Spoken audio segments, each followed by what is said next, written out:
Everyone, welcome to my new blog. Shri शिवाय नमस्तुभ्यम। आशा करती हूँ कि आप सभी बहुत अच्छे होंगे और बहुत ही ज़्यादा पॉजिटिविटी के साथ अपनी लाइफ में आगे बढ़ रहे होंगे और बहुत ही पॉजिटिव एनर्जी के साथ अपना एग्ज़ाम देने जा रहे होंगे।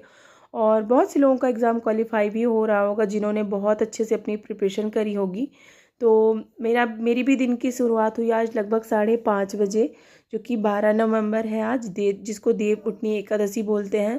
तो एकादशी की बहुत सारी शुभकामनाएं सभी को और बहुत अच्छे से सबका जीवन में उजाला हो और सबको ही अपनी अपनी जीवन में नई चीज़ों की शुरुआत करे। तो मैंने भी अपनी शुरुआत कर दी है, जो कि मेरा वर्ग 2 का सिलेक्शन एग्ज़ाम की प्रिपरेशन है। आफ्टर 1 मंथ मैंने एग्ज़ाम की प्रिपरेशन चालू करी है, क्योंकि आज 1-1.5 महीने से उतना ज़्यादा मैंने वर्ग 2 की कंटिन्यू स्टडी नहीं करी, क्योंकि जो वर्ग 3 का एग्ज़ाम था पात्रता परीक्षा का, तो थोड़ा सा मुझे एक हाउसवाइफ होने के साथ साथ सभी जानते हैं कि मैं एमपी से हूँ और मेरे 2 बच्चे हैं छोटे छोटे, एंड मैं जॉइंट फैमिली में रहती हूँ। तो उतना ज़्यादा टाइम मैनेज करके, मतलब 2-2 वैकेंसीज़ के लिए टाइम मैनेज नहीं हो पा रहा था। तो मैंने फुल टाइम अपना जो था तो वर्ग 3 को दिया, लगभग 2 महीने जितना, जब से डेट उसकी फॉर्म फिल मैंने किया था। तो आशा करती हूँ कि सभी का एग्ज़ाम बहुत अच्छे से जा रहा होगा एंड सबका क्वालिफाई भी हो रहा होगा।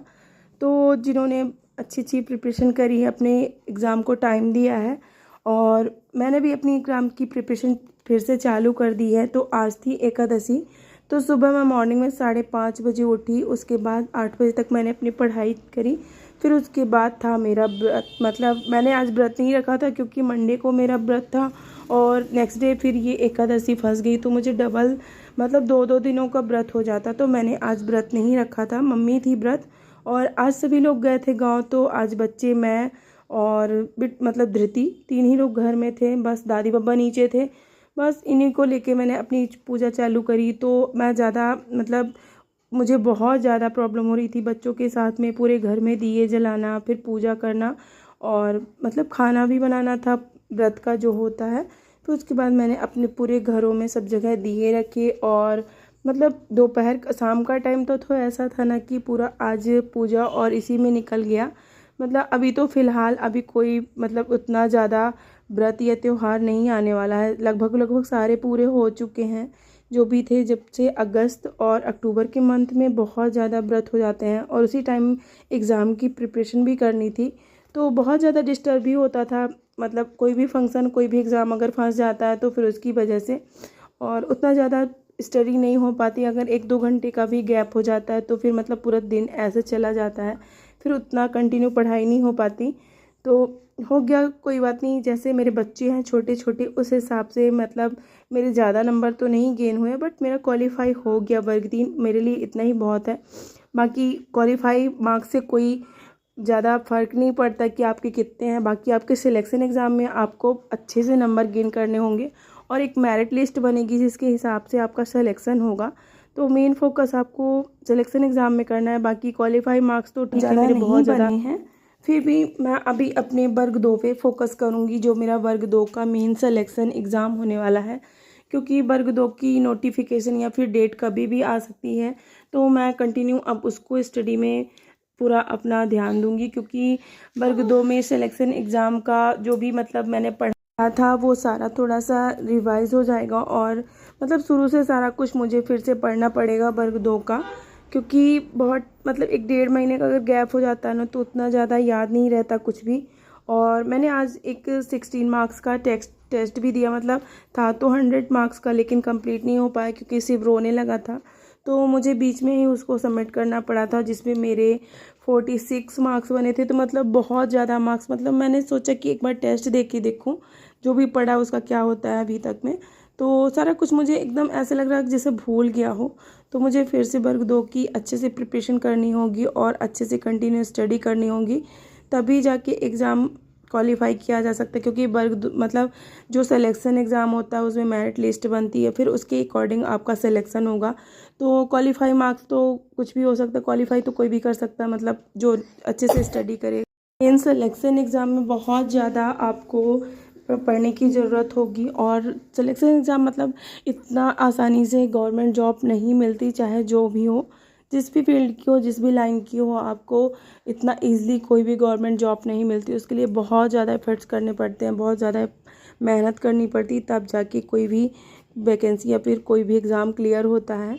तो मैंने अपनी पूजा वूजा करी, क्योंकि मम्मी चली गई थी गाँव, तो फिर मुझे बच्चों को साथ में लेके पूजा करना पड़ा।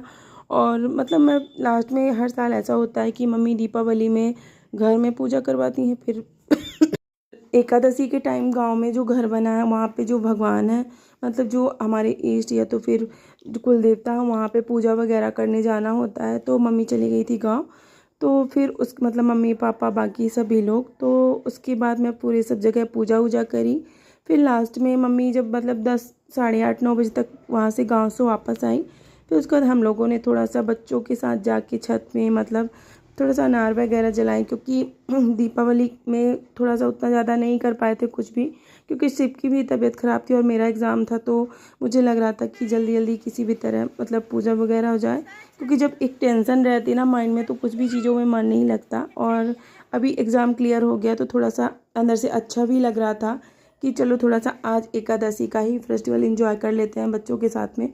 और दीदी काफ़ी जिद कर रही थी कि मम्मा चलो और ऊपर हम लोग अनार वगैरह जलाते हैं। तो फिर मैं बच्चों के साथ गई, तो थोड़ा सा मतलब सभी लोग थोड़ा सा गए तो अनार वगैरह वहाँ पे जलाए और अच्छे से मेहनत करिए, सबका क्वालिफाई होगा। क्योंकि इतना मैं अपने 2 छोटे बच्चों के साथ में कर रही थी, तो और जब से मैंने फॉर्म फिल किया मैंने 2 मंथ में ही क्वालिफाई मार्क्स अपने अचीव कर लिए। मतलब मैंने 2 मंथ की मेहनत से ही अपना, क्योंकि थोड़ा बहुत अगर पहले से पढ़ा रहता है, तो मैंने पहले जो एग्ज़ाम दिया था 2024 में, उसके बाद से अभी कुछ भी नहीं दिया, तो थोड़ा बहुत ही याद था। बाकी अभी फिर एक बार अगर कुछ पढ़ा होता तो दोबारा अगर पढ़े तो माइंड में वो चीज़ें रहती कि हाँ पहले कभी पढ़ा है। तो अगर मैं 2 बच्चों के साथ में कुछ भी कर सकती हूँ तो आप भी कर सकते हैं। और बहुत ही पॉजिटिविटी के साथ अपने एग्ज़ाम को दीजिए और मेहनत करिए, सबका क्वालिफाई होगा। तो इतना भी आसान नहीं होता है बच्चों के साथ में पढ़ाई करना हाउसवाइफ होके, क्योंकि बच्चे छोटे होते हैं, जिनके जो हाउसवाइफ होगी वही इस प्रॉब्लम को समझ सकती हैं। और किसी भी गवर्नमेंट जॉब की प्रिपरेशन करना बच्चों के साथ में बहुत ज़्यादा प्रॉब्लम फेस करके मतलब खुद को टाइम देना बहुत ज़्यादा मुश्किल होता है। और तो अच्छे से मेहनत करिए और अपना एग्ज़ाम क्वालिफाई करिए। मिलते हैं नेक्स्ट ब्लॉग में, तब तक के लिए बाय बाय।